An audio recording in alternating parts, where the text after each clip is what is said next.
भक्तों, आज जो बात मैं कहने जा रहा हूं वो साधारण नहीं है।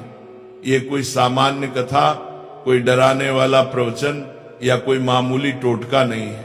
ये वह गुप्त ज्ञान है जिसे हमारे शास्त्रों ने हमेशा के लिए संभाल कर रखा था, लेकिन समय बीतने के साथ वो बात आम लोगों तक पहुंच नहीं सकी।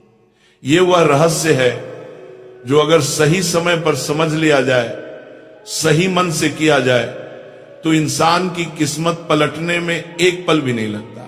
हमारे सनातन धर्म में हर चीज, हर रिश्ता, हर अवस्था के पीछे गहरा अर्थ और अपार शक्ति छिपी हुई है, लेकिन पीढ़ी दर पीढ़ी कई बातें या तो भुला दी गई या गलत तरीके से समझाई गई। इसलिए आज जब आप ये सुन रहे हैं तो पूरे दिल से सुनिए, क्योंकि हो सकता है कि आज का यही ज्ञान आपकी तिजोरी का ताला खोल दे, आपके घर की बरकत लौटा दे और आपकी आने वाली पीढ़ियों तक धन, सुख और समृद्धि का प्रवाह छोड़ जाए। भक्तों, आज की बात एक विधवा स्त्री से जुड़ी है। समाज उसे दया की नजर से देखता है। कभी कभी लोग उसे अशुभ तक मान लेते हैं। किसी जगह उसे पूजा से दूर रखा जाता है, कहीं लोग उसके सामने शुभ काम होने से डरते हैं। लेकिन सच क्या है? सच ये है कि जिस स्त्री ने अपने पति को खो दिया, जिसने अपना सुहाग खो दिया, जिसने अपनी दुनिया खो दी, वह दुनिया की सबसे शक्तिशाली आत्माओं में से एक बन जाती है। क्योंकि भक्तों, जब बाहरी श्रृंगार खत्म होता है तो भीतरी तेज जाग जाता है। जब मन का सबसे बड़ा दुख झेल लिया जाता है तो आत्मा तपस्वी बन जाती है। जब जीवन की सबसे भारी परीक्षा दे दी जाती है तो भीतर ऐसी ऊर्जा पैदा होती है जो किसी साधु, किसी ऋषि, किसी योगी से कम नहीं रहती। भक्तों, हम में से कई लोग लक्ष्मी को प्रसन्न करने के लिए सोना, चांदी, बड़े अनुष्ठान, महंगे दान, इन सब की तरफ दौड़ते हैं, लेकिन हम भूल जाते हैं ईश्वर दिखावे से नहीं, भावना से प्रसन्न होता ये है। माता लक्ष्मी सोने से नहीं, पवित्र मन और कर्म से आकर्षित होती है। और सबसे बड़ा सत्य, जहां एक तपस्वी आत्मा का आशीर्वाद मिलता है वहां कभी दरिद्रता टिक नहीं सकती। और एक विधवा स्त्री, वो तपस्वी नहीं, चलती फिरती तपस्या है। वह त्याग की मूर्ति है, वह दुख से शुद्ध हुई आत्मा है। वह ईश्वर के सबसे करीब खड़ी होती है, क्योंकि जिसने संसार में सब खो दिया उसे ईश्वर ही सहारा देता है। इसलिए भक्तों, अगर किसी व्यक्ति के जीवन में धन की कमी हो, कर्ज न उतर रहा हो, दुकान न चल रही हो, नौकरी अटक गई हो, घर में बरकत न टिक रही हो, चाहे कितनी मेहनत करो लेकिन किस्मत साथ न दे रही हो, तो इसका समाधान पैसे, पूजा, अनुष्ठान या भागदौड़ में नहीं, एक तपस्वी आत्मा की कृपा में छिपा है। अब प्रश्न उठता है, ऐसी स्त्री से क्या मांगना चाहिए? धन, कपड़े, खाना, उपहार? नहीं भक्तों, इनके बदले आपको बस क्षणिक चीजें मिलेंगी। 2 दिन फायदा होगा, फिर वही दशा लौट आएगी। वह चीज जो मांगनी है वो अदृश्य है, पर उसका असर पूरा जीवन बदल देता है। और यह सुनकर पहले पल में आप चौंकेंगे। आपको उस विधवा स्त्री के दुखों का एक छोटा सा अंश मांगना है। हाँ भक्तों, दुखों का अंश। यकीनन ये सुनते ही मन में सवाल उठता है, कोई दुख क्यों मांगे? लेकिन यही वह स्थान है जहां गुप्त आध्यात्मिक विज्ञान छिपा है। जो लोग सिर्फ पूजा, प्रसाद और मंत्रों को समझते हैं वे यह नहीं समझ पाते, पर जो कर्म और ऊर्जा का रहस्य समझते हैं उन्हें यही भाग्य का दरवाजा मिलता है। क्योंकि भक्तों, दुख मांगने का अर्थ ये नहीं कि वह स्त्री दुखी हो जाएगी।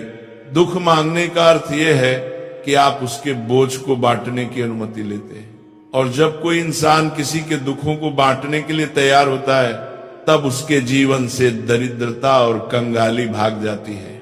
कर्म कहता है, जो दूसरों का दर्द बांटने को तैयार हो उसे ईश्वर खुशी बांध कर देता है। और जब विधवा स्त्री, जो तपस्वी आत्मा होती है, मन ही मन आशीर्वाद देती है, तो जिस घर में वह आशीर्वाद पहुंचता है वह घर कभी सूना नहीं रहता, न पैसा रुकता है, न सुख रुकता है, न बरकत रुकती है। भक्तों, आज आपने रहस्य का द्वार खोल दिया है, लेकिन ये अभी अधूरा है। भक्तों, अब हम उस सबसे गहरे आध्यात्मिक रहस्य पर पहुंच चुके हैं, जिसके कारण इंसान का भाग्य ऊपर भी उठता है और नीचे भी गिर जाता है। यह रहस्य इतना सूक्ष्म है कि आम इंसान की नजर में दिखाई नहीं देता, लेकिन जो इसे समझ लेता है उसके जीवन की पूरी दिशा बदल जाती है।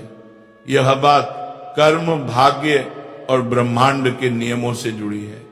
आज मैं आपको वही समझाने जा रहा हूं, लेकिन बहुत सरल भाषा में, ताकि जो पढ़ा लिखा नहीं है जो वो भी पूरी तरह समझ सके।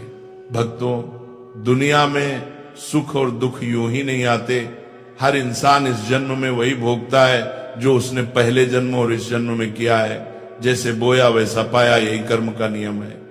कोई अमीर क्यों पैदा होता है, कोई गरीब क्यों, कोई सुखी क्यों रहता है और कोई क्यों रोता है, इसकी जड़ इसी कर्म सिद्धांत में है।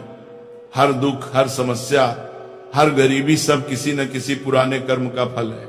इसी तरह जो व्यक्ति बहुत खुश, सुरक्षित या समृद्ध रहता है, वह भी अपने पिछले शुभ कर्मों का फल भोग रहा होता है। अब भक्तों, सोचिए, जब किसी स्त्री का पति उसके जीवन से चला जाता है, जब उसका सुहाग छिन जाता है, जब उसका संसार बिखर जाता है, तो वह कैसा दुख होता है। यह दुख सामान्य इंसान की समझ से बाहर है। यह दुख इतना बड़ा होता है कि उसके पिछले जन्मों के बहुत से बुरे कर्म एक साथ जलकर राख हो जाते हैं। वह दुख जैसे आग बनकर उसकी आत्मा को तपाता है, और वह स्त्री उस आग से गुजरकर सोने जैसे शुद्ध दिल वाली बन आती है।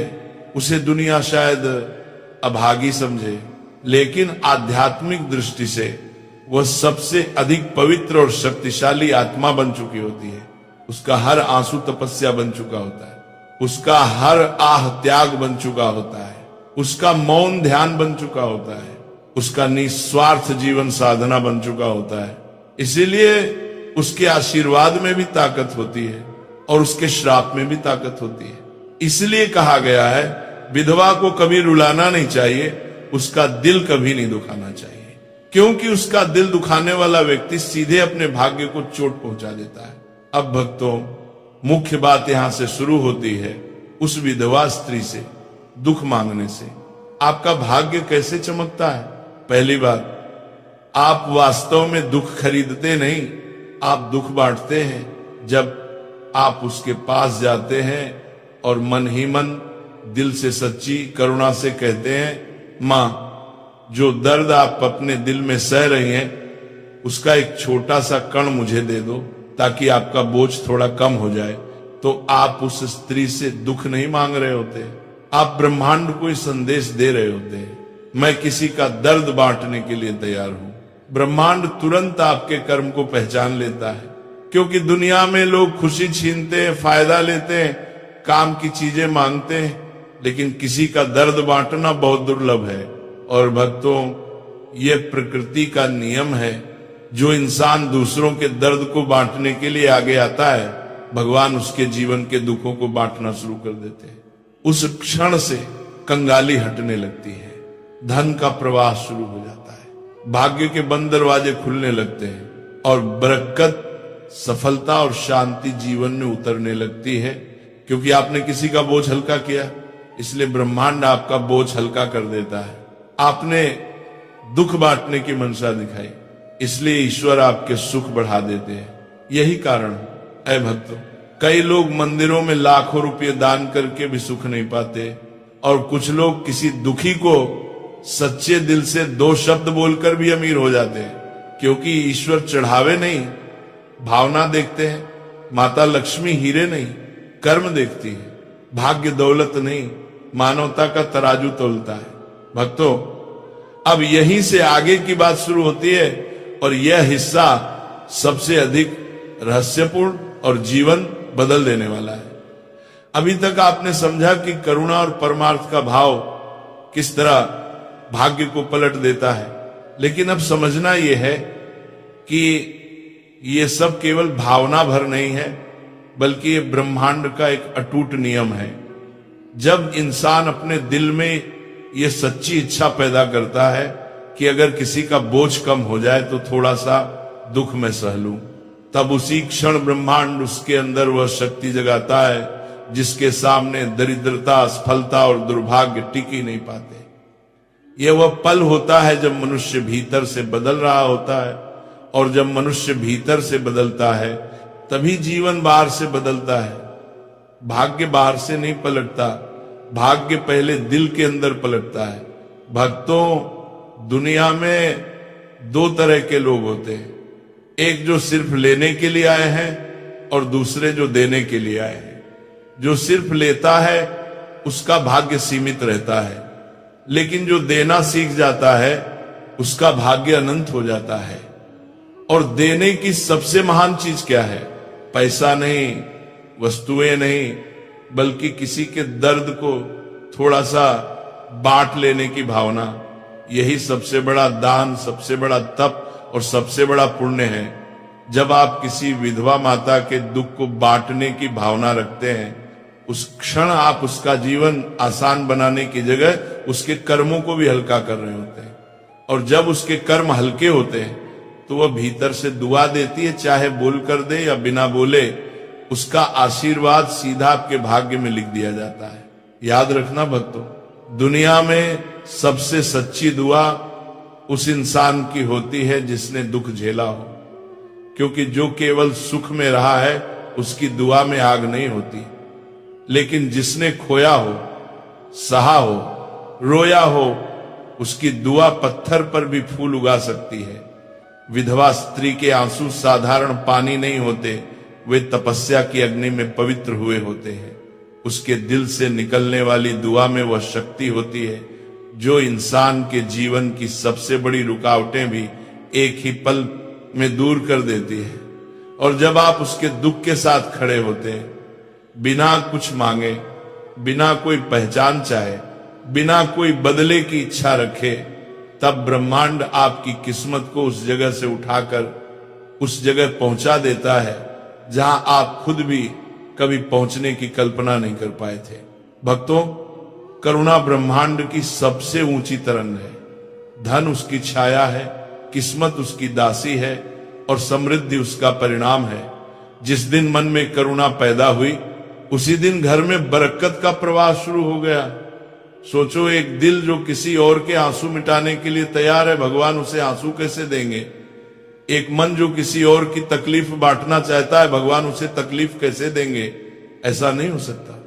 भगवान बहुत न्यायप्रिय है, लेकिन उससे भी ज्यादा दयालु है। जो दया के मार्ग पर चल पड़ता है, उसके पीछे खुद लक्ष्मी और नारायण चल पड़ते हैं।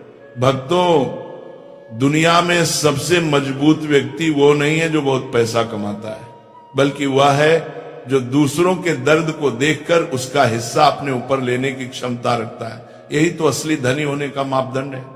जो इंसान सिर्फ अपने लिए कमाता है वह अमीर हो सकता है, लेकिन जो इंसान दूसरों के लिए जीता है वह महाधनवान हो जाता है। धन केवल तिजोरी में नहीं रहता, धन हृदय में रहता है। और जहां हृदय में दया हो, वहां से धन, शांति, सम्मान और सौभाग्य कभी नहीं जाता। यही कारण है भक्तों की कई बार आप देखेंगे कुछ लोग कम कमाते हैं, लेकिन उनके घर में कभी कमी नहीं होती, और कुछ लोग बहुत कमाते हैं फिर भी परेशान रहते हैं। क्यों? क्योंकि समृद्धि मेहनत से नहीं आती, समृद्धि कर्म और करुणा से आती है। मन का विशाल भाव सौभाग्य को अपने पास खींचता है, जैसे चुंबक लोहे को खींचता है। जब दिल बड़ा हो जाता है तब जीवन बड़ा हो जाता है।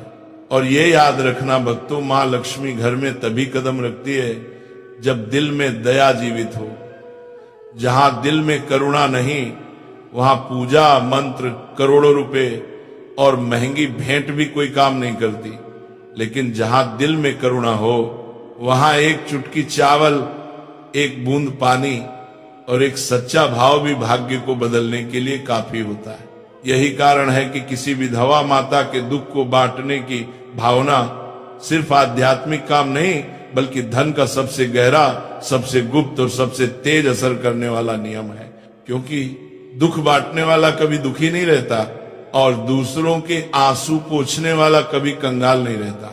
जिस दिन आपके दिल में ये भावना जाग गई, समझ लेना भाग्य आपके लिए दौड़ना शुरू कर चुका है। भक्तों, अब इस रहस्य को और भी गहराई से समझो, क्योंकि यही वह बिंदु आता है जहां मनुष्य का भाग्य सचमुच पलटने लगता है। जब किसी के जीवन में धन, तरक्की और सफलता रुकी हुई होती है तो असल कारण पैसा नहीं होता, बल्कि भीतर जमी हुई कर्मों की भारी रुकावट होती है। और जब दिल में करुणा जागती है, निस्वार्थ भाव उठता है और आत्मा किसी दुखी के दर्द में भागीदार बनने को तैयार होती है, तब वही करुणा उस रुकावट को काट देती है। जैसे नाली में कचरा अटक जाए तो पानी नहीं आता, उसी तरह जीवन में धन का प्रवाह रुक जाता है, अवसर बंद हो जाते हैं और किस्मत साथ नहीं देती। लेकिन जिस दिन मनुष्य निस्वार्थ भाव से किसी पीड़ित व्यक्ति की तकलीफ को कम करने की इच्छा रखता है, उस दिन वही भावना उस कर्मिक कचरे को साफ कर देती है और किस्मत का पानी पूरी ताकत से बहना शुरू हो जाता है। भक्तों, बहुतों के मन में सवाल आता है, क्या हमें जाकर विधवा माता से सीधे ये कह देना है कि आपका दुख मुझे दे दीजिए? बिल्कुल नहीं। ऐसा कहना उनकी आत्मा को दुख देगा और ये पूरी साधना व्यर्थ हो जाएगी। ये एक गुप्त क्रिया है, एक मौन साधना, जिसे बिना बताए, बिना जताए, बिना पहचान चाहे करना होता है। इस साधना का पहला नियम है भाव शुद्ध होना चाहिए। अगर मन में ये लालच हो कि चलो ये उपाय करके देखता हूं, अमीर बन जाऊं, करोड़पति बन जाऊं, तो ये कभी काम नहीं करेगा। यहां पैसा पाने की चाह नहीं चलती, यहां दिल की सफाई चलती है। जब किसी विधवा माता का दर्द देखकर आपके दिल में सच में करुणा उठे, जब आंखों में अपने आप नमी आ जाए, जब आत्मा कहे काश मैं इसका दुख थोड़ा कम कर पाता, तब समझो कि आप इस साधना के योग्य हो चुके हैं। अब भक्तों, जानो इसका सही तरीका। अपने आसपास किसी ऐसी विधवा माता को पहचानो जो आर्थिक रूप से संघर्ष कर रही हो, या बहुत सीधी, सच्ची और धार्मिक हो, या जिसने जीवन में बहुत दुख झेला हो। यह कोई आपकी रिश्तेदार हो सकती है, पड़ोस में रहने वाली, गांव की कोई माता, या वह जो किसी मंदिर में आती जाती हो। बस इतना ध्यान रहे, उनके लिए आपके दिल में सच्चा सम्मान होना चाहिए। इसके बाद अगला चरण है गुप्त मदद। यही साधना का मूल है। आपको ऐसा दान या सहायता करनी है जिससे उन्हें कभी पता न चले कि किसने मदद की है। जैसे उनके दरवाजे पर चुपके से राशन रखवा देना, किसी और के हाथ से कुछ पैसे भिजवा देना, बच्चों की पढ़ाई का खर्च गुप्त रूप से उठाना, सर्दी में कंबल या कपड़े देना, लेकिन बिना नाम बताए किसी शुभ अवसर पर मिठाई या फल भेज देना, पर पहचान उजागर न हो। भक्तों, यहां दान छोटा या बड़ा मायने नहीं रखता, मायने रखता है गुप्त रहना। क्योंकि जैसे ही इंसान अपने दान का ढोल पीटता है, उसका पुण्य उसी क्षण समाप्त हो जाता है। गुप्त दान अनंत गुना फल देता है, यही शास्त्र का सिद्धांत है। अब सबसे महत्वपूर्ण क्षण आता है, वह आंतरिक प्रार्थना। जब आप वह मदद कर रहे हो या आपका भेजा सामान उनके द्वार पर रखवाया जा रहा हो, उस समय अपनी आंखें बंद करके बड़े प्रेम से, गहरी करुणा से मन में ये प्रार्थना करना, हे मां, आप त्याग और तप की मूर्ति हो, मैं आपके दर्द को महसूस करता हूं, आपका बोझ थोड़ा हल्का हो जाए, यही मेरी सच्ची इच्छा है। अपने दुखों में से एक छोटा सा कण मुझे दे दीजिए, मैं उसे सौभाग्य मानकर अपने जीवन में स्वीकार करता हूं, ताकि आपका बोझ कम हो और मेरे जीवन से कंगाली हमेशा के लिए समाप्त हो जाए। भक्तों, यही वह मांगना है जो आपको संसार की हर संपन्नता दिलाता है। ये धन मांगना नहीं है, किसी का दुख चुराना नहीं है, ये उस पीड़ा को सहने की निस्वार्थ इच्छा है जो उसे हल्का कर दे। और ईश्वर ऐसे इंसान को कभी खाली नहीं रहने देते। याद रखना, उस क्रिया के बाद उसे भूल जाना है। बार बार सोचना, गिनती करना या अपेक्षा रखना साधना को नष्ट कर देता है। बीज बोने के बाद खेत को खोद खोद कर नहीं देखते, धैर्य रखकर फूल बनने देते हैं। ठीक वैसा ही फल समय पर अपने आप आएगा। भक्तों, ये कोई साधारण उपाय नहीं, ये भाग्य बदलने वाली साधना है। और जिस दिन ये साधना सही भाव से कर ली जाती है, उसी दिन दरिद्रता का नक्षत्र टूट जाता है और धन समृद्धि घर का रास्ता ढूंढने लगती है। भक्तों, जब इंसान ये पवित्र साधना कर चुका होता है, जब वो किसी विधवा माता की गुप्त सहायता कर चुका होता है और मन ही मन उसके दुख का एक अंश लेने की प्रार्थना कर चुका होता है, तब समझ लो उसने अपने जीवन की मिट्टी में भाग्य का बीज बो दिया है। बीज बोने के बाद किसान खेत को नहीं खोद कर देखता कि अंकुर आया या नहीं, वो भरोसा रखता है, धैर्य रखता है, जल देता है, मेहनत करता है और समय आने पर पूरा खेत सुनहरी फसल से भर जाता है। ठीक वैसे ही भक्तों, आपने कर्म का बीज बो दिया है, अब उसे समय दो, विश्वास दो और श्रद्धा दो। धीरे धीरे, बिना शोर शराबे के, बिना दिखावे के आपके जीवन में परिवर्तन शुरू होगा। जो काम सालों से अटके पड़े थे, अचानक होने लगेंगे। पैसा जहां अटक जाता था वो बहने लगेगा। दरवाजे जो बंद थे खुलने लगेंगे। मुसीबतें जो सिर पर चढ़ी रहती थी हटने लगेंगी। कर्ज जो बोझ बन चुका था उतरने लगेगा। घर में क्लेश रहता था वहां शांति आने लगेगी। मन में बेचैनी थी वहां संतोष और स्थिरता उतरने लगेगी। आप खुद महसूस करेंगे कि कोई अदृश्य शक्ति आपका साथ दे रही है। और भक्तों, ध्यान से सुनो, ये शक्ति किसी इंसान की नहीं, ये शक्ति उस पुण्य की है जो आपने कमाया है।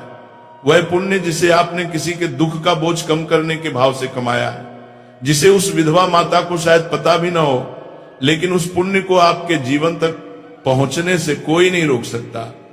ये कोई जादू का खेल नहीं है, यह सनातन धर्म के कर्म सिद्धांत का महान फल है।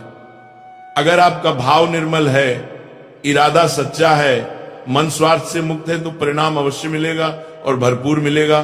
पर भक्तों, एक बात याद रखना, यह साधना धैर्य मांगती है।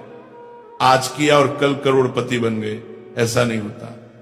जैसे पेड़ को बढ़ने, फल देने में समय लगता है, वैसे ही पुण्य को भी फलने के लिए समय चाहिए। आप बस अपना काम करते रहिए, ईमानदारी से, प्रेम से, करुणा से, और आप देखेंगे आपको मेहनत वही करनी पड़ेगी, लेकिन किस्मत आपकी तरफ से काम करेगी। पहले आप धन के पीछे भागते थे, अब धन आपके पीछे आएगा। यही कारण है कि यशी मुनि कहते थे, गुप्त दान समुद्र में समर्पित फल, वूल की तरह उसका फल तूफान की तरह लौटता है। भक्तों, एक और गहरी बात, जब आप किसी विधवा माता की मदद करते हो तो सिर्फ उसका पेट नहीं भरता, उसका दिल भरता है। उसे यह महसूस होता है कि ईश्वर उसे नहीं छोड़ रहे हैं। और जब किसी टूटे हुए दिल से आशीर्वाद निकलता है, वो आसमान में जाकर अटकता नहीं, वह सीधे उस इंसान के जीवन में बरसता है जिसने उसकी मदद की। इसीलिए अगली बार जब किसी विधवा माता को देखो तो दया की नजर से मत देखो, सम्मान की नजर से देखो। वह कोई दुर्बल स्त्री नहीं, वह तप और त्याग की मूर्ति है। उसके भीतर साधना की शक्ति है, वैराग्य की आग है और आशीर्वाद का बल है। और अगर आपके अंदर सच में करुणा जागे तो अवसर मिले तो चुपके से मदद कर देना, और मदद करते समय मन में बस इतना कह देना, मां आपका दुख थोड़ा मेरे हिस्से में और आपका आशीर्वाद मेरे जीवन में। यही एक कण भाग्य की पूरी दिशा बदल देता है। यही एक कण गरीबी के पहाड़ को गिरा देता है। यही एक कण जीवन को सुख, शांति और समृद्धि से भर देता है। ये कोई साधारण ज्ञान नहीं, ये उन रहस्यों में से एक है जो पीढ़ियों में सिर्फ कुछ ही लोगों को मिलता है। इसे अपने जीवन में उतारो और देखो कैसे किस्मत खुद दरवाजा खटखटाती है। यही सत्य है, यही धर्म है, यही कर्म का गूढ़ सिद्धांत है। अब बस दिल से कहो, राधे राधे, कृष्ण कन्हैया लाल की जय।